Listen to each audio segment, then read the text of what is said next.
Welcome back, ladies and gentlemen. This is the Bearable Bull here. And I got this aggressively average content for you today. As man, oh man, this is one of the bombshells I wanted to discuss. The IMF is working on the global central bank digital currency platform. Yesterday, I had stated we have a lot to go over since my absence. And my aggressively average voice has since gotten a little bit better. Ha ha ha. And here we go. The IMF doing exactly what Ripple and XRP could solve. Oh, isn't it so interesting when we look at the past to help try and understand the present? Remember years ago when Ripple had interviews and meetings behind closed doors with the IMF's Christine Lagarde, Jesse Chong, their fintech counsel who used to work at Ripple, Ross LaCroix, their legal officer, and Chris Church, their chief executive Americas and global head of securities at Swift. Why is Brad Garlinghouse in all these backdoor meetings? Why is Brad Garlinghouse discussing in the highest levels of the international banking system if Ripple's a scam, if this SEC lawsuit is legitimate, if XRP was meant to fail? Maybe the IMF was just copying Ripple's platform for themselves. But I think otherwise. I think the XRP community has enough grounding in facts, reality, partnerships, and backdoor meetings to have a serious claim that Ripple's XRP could be some way a part of this platform. Remember, Ripple announced their own CBDC platform recently. And remember, this report listing XRP as a virtual currency by Sullivan and Cromwell. And this was directly from the IMF's website. This was posted back in 2018. And there are no coincidences in this world, my friend. This was a Sullivan and Cromwell report from 2018, more than 3 months after the Bill Hinman speech was given, and they go on to describe XRP as being a virtual currency in their report. Isn't that so interesting? Ladies and gentlemen, I think there's a legitimate chance we're going to see Ripple and XRP continue to get massive news upon massive news over the days, weeks, and months to come, and I just want you to be astutely aware to it. In addition, from Decentralized Wealth, he stated I was right all along and the war on crypto wasn't to make it illegal, but to control and custody it. As Bitcoin Magazine reported that financial giants like Fidelity, Charles Schwab, and Citadel launched their own Bitcoin and crypto exchange. And ladies and gentlemen, I can just imagine that this is the way Binance and Coinbase are looking at Citadel, Schwab, and Fidelity after the SEC sued them. The SEC is not out to protect retail, they're over here protecting incumbents. This is what all of you need to understand, and I think all of you are aware of. Sue the competition, then let Wall Street take over. Matter of fact, if we check on CoinMarketCap today, we're at 30K for Bitcoin, 1,800 for ETH, and around 50 cents for XRP. And the reason this is so important is because after the lawsuit for Binance and Coinbase, that was the max fear porn being purported on the entire crypto community. That was when everyone thought we were going to zero. And that's when I said, I think this is a trap. I think this is a good time to buy. You all remember it just a couple days ago when I stated this in my previous videos. And here we are, back at 30K. Remember, ladies and gentlemen, I also believe the little Bitcoin retracement was supposed to happen before it was lights out into September, October. And this may be the beginning of it. They need retail to dump on. They also need prices to absolutely implode for them to scoop it all up. Did you guys think what we just saw was the implosion? No. We need to see max fear, max pain, max problems always. And we haven't seen that yet. But we will. And you guys can't get manipulated by the market so easily. You guys just need to remember which way they're trying to take you. Now, in the meantime, I need you guys to remember this. The Central Bank of Colombia is going to pilot a CBDC project on Ripple's XRP ledger. This is legitimate, confirmed as a partnership. And the more countries that hop on to test their central bank digital currencies on the XRPL, the more confident all of you need to be. Colombia is a powerhouse in South America. And it's one of the places in the world I believe is going to take a massive step forward in the digital age. Also, we have to understand that recently there was an anonymous network that claimed there were going to be cyber attacks launched against the SWIFT financial network within 48 hours. Those 48 hours came and went, and nothing happened. But I have to remind all of you that since I started my channel in 2019, have been saying that there's a very high possibility of cyber attacks, especially on the financial system that will come. They'll blame it on Russia. They'll blame it on China. They'll blame it on someone. But we know that it was always meant to come. We've always been aware of what their plan was. And I want all of you to remember to not panic. They need a crisis to bring on a solution that they already had and they wanted to give to the masses. And I'm doing nothing more than presenting to you the possibilities for you to keep in your minds for the future. Now, ladies and gentlemen, as we continue, I have to remind you that the only two entrepreneurs in crypto who publicly claim they're allowed to be operating by the SEC to sell tokens to retail investors are Joe Lubin and the clear snake oil salesman on the left from Prometheum. And right now I'm going to play you a clip from the Prometheum CEO of him discussing how we got here. That's how I initially got into the business, to try to, quote unquote, regulate Bitcoin, which is such an absurd thing to say. If you follow Chairman Gensler, and I'm sorry if this goes too much into regulatory stuff, but Chairman Gensler from the SEC has basically said that in his last big, interview, wherever it was, said that crypto exchanges should be registered under securities laws, that they're trading securities, and that basically, if you read through the lines, given that he's a very capable and focused man, I don't know if a reckoning's coming, but there's going to be a point in time when there's an official designation. And when that occurs, it's going to be difficult for the major crypto exchanges in the United States who aren't registered under securities laws or registered as money service bureaus with money transmitter licensure to be as active in the space and to have list as many assets.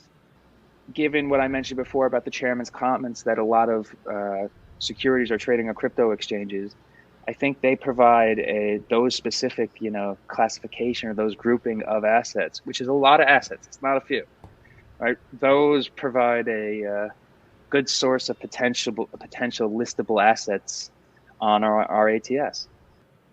It might be a situation where the major exchanges will have to partner with the ATSs, such that they have some sort of arrangement where they can give their clients access to it. This is what's coming. It's not a matter of if, it's a matter of when now. I think that this is going to be a big thing, even though it won't seem like a big thing. And that when it happens, you'll have the first time where digital assets are actually trading on a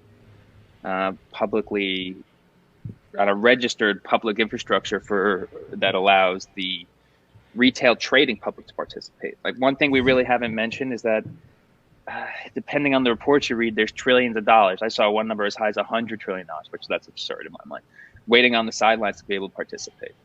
It's very hard for what I would call a securities house, which is like a European term, but let's say a securities regulated institution, to integrate with a crypto exchange. But it's not difficult for a securities regulated institution to integrate with another securities house like Prometheum. And the way we've built our system is basically meant to allow traditional Wall Street, the legacy systems, to integrate and to allow their clients the ability to trade digital assets through their existing accounts.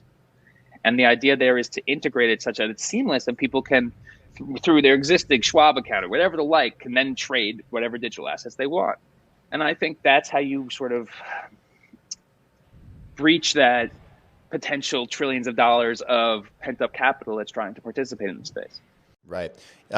China knows exactly what they're doing. They want a firm grip over that industry within China. So yeah, you see all these bans and everything and whatnot they do like every year or 2 years on Bitcoin. But I mean, in the end, they're heavily promoting and allowing innovation for blockchain within certain bounds. And they just want a centralized, governing body to control it. And they want to make money off of it. They want to integrate it with their system. If they didn't believe in it, they wouldn't be creating a CBDC or wouldn't have created a CBDC. And they made all the money in the beginning.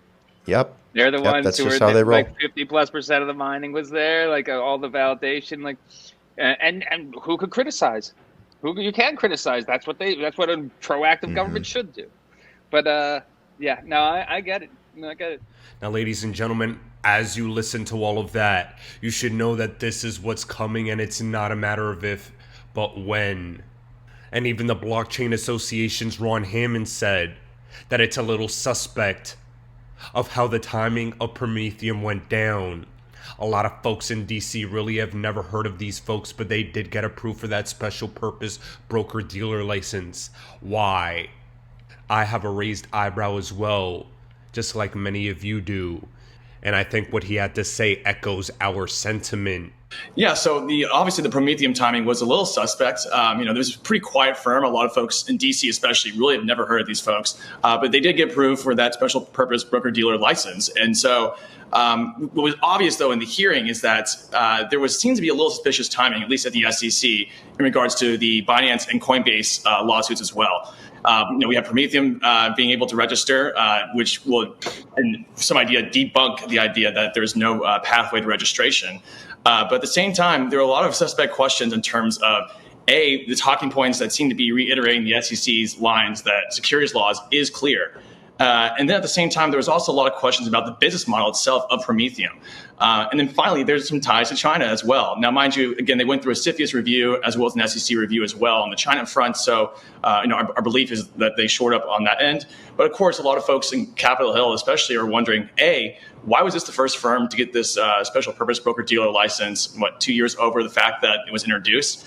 And at the same time, it did seem a little suspicious that they were reiterating these talking points right when Congress is going through a pretty monumental bill right now between the House Ag Committee and Financial Services that would regulate and give a pathway for crypto exchanges to register.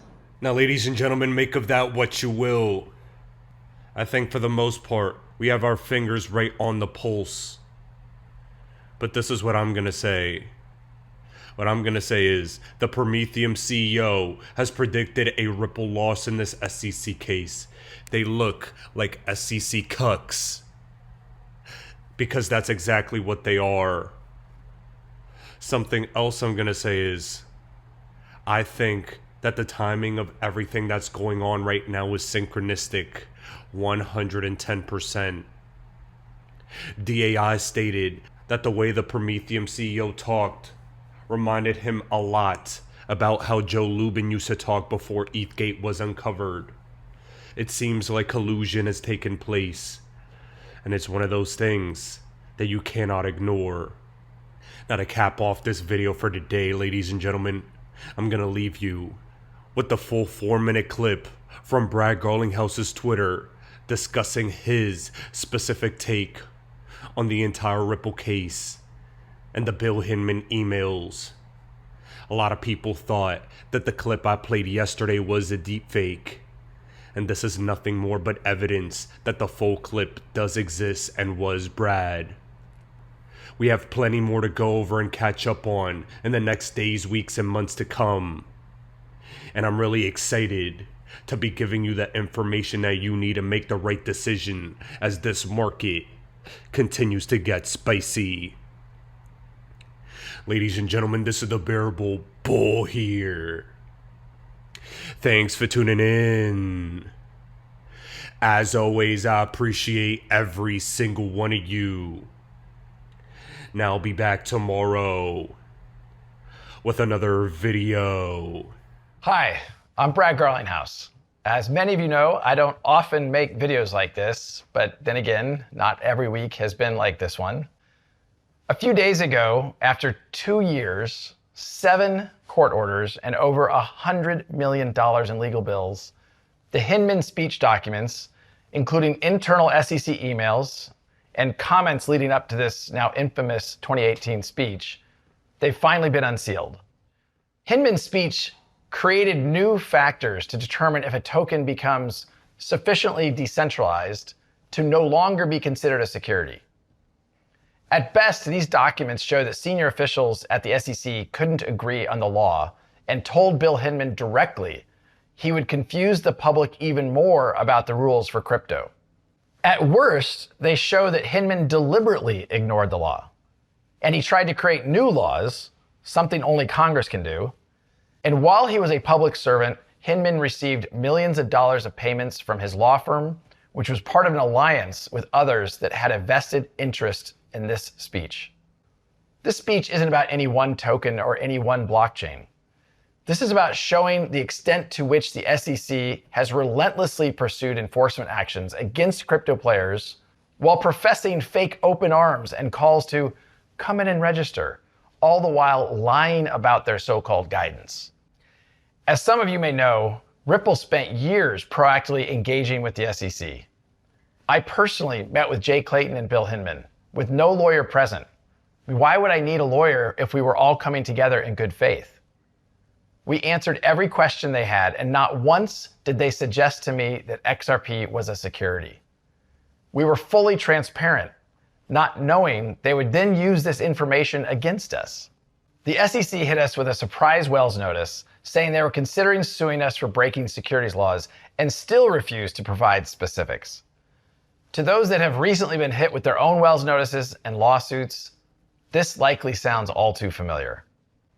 When the lawsuit did drop against us, days before Christmas, a very Grinch-like touch, they made it personal. They sued Chris Larson and they sued myself, alleging we should have known all along that XRP was a security. You can now see plain as day, they couldn't even agree amongst themselves. And to me, it still seems like they can't. What we saw play out in our case is exactly what's still happening. The SEC is looking to kill crypto innovation in the United States, and its current chair, an unelected bureaucrat, I might add, is weaponizing the lack of regulatory clarity to exert jurisdiction over the entire crypto space. This is the definition of putting politics over people. It's the pursuit of power over sound policy. The SEC tried to bully us into acquiescing. Thankfully, we have had the resources to fight back. And now we can all see what they've fought so hard to hide. They knowingly created confusion about the rules, and they used that confusion to regulate through enforcement. That's bad faith, plain and simple. Ultimately, as our lawsuit comes to a close, for so many others, it's just starting. The fight for clarity has to continue. I'm just going to conclude by saying to my colleagues here at Ripple, to my family, my friends, everyone who has supported us over the past 2.5 years, and certainly to the whole of the XRP army, a very heartfelt and a very genuine thank you for that support. Why do I hold XRP? Because Ripple's the chosen one to lead the new global digital payment system, and they use XRP. In 2013, the Federal Reserve began looking for faster payments options. 2 years later, an action plan was born and a federal payments task force was created. It included one company focused on crypto, Ripple. In 2014, the World Bank and Better Than Cash Alliance, which includes the Bill and Melinda Gates Foundation, Clinton Global Initiative, and the governments of 32 countries, put out a report called The Opportunities of Digitizing Payments. 1 year later, the Better Than Cash Alliance featured one crypto company on their website, Ripple. Today, Better Than Cash Alliance and all other UN initiatives are focused on a single agenda, the Sustainable Development Goals for 2030. You can see the SDGs logo on Bill Gates' lapel, world-leading companies, the Better Than Cash Alliance website, and on the UN's official exchange, Exchange. What crypto is Exchange officially utilizing pricing for their carbon credit solution, XRP. The world will move to a new international standard for exchanging electronic messages between financial institutions by 2025 called ISO 20022.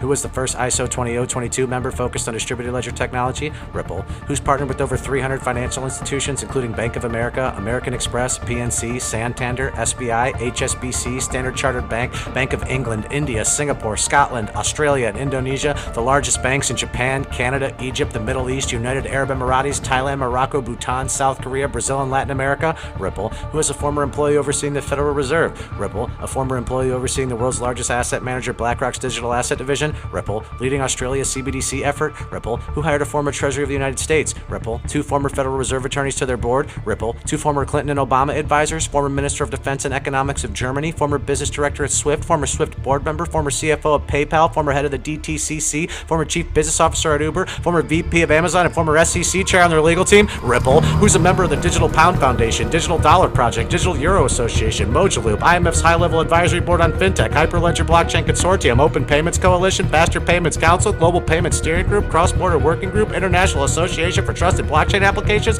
Crypto Climate Accord, University Blockchain Initiative, World Wide Web Consortium, and a featured partner of the World Economic Forum with 3 members of their team directly listed on the WF website. Ripple. Now, does Ripple and XRP sound like they're going to disappear, or do they sound like they're part of a much bigger plan? You decide.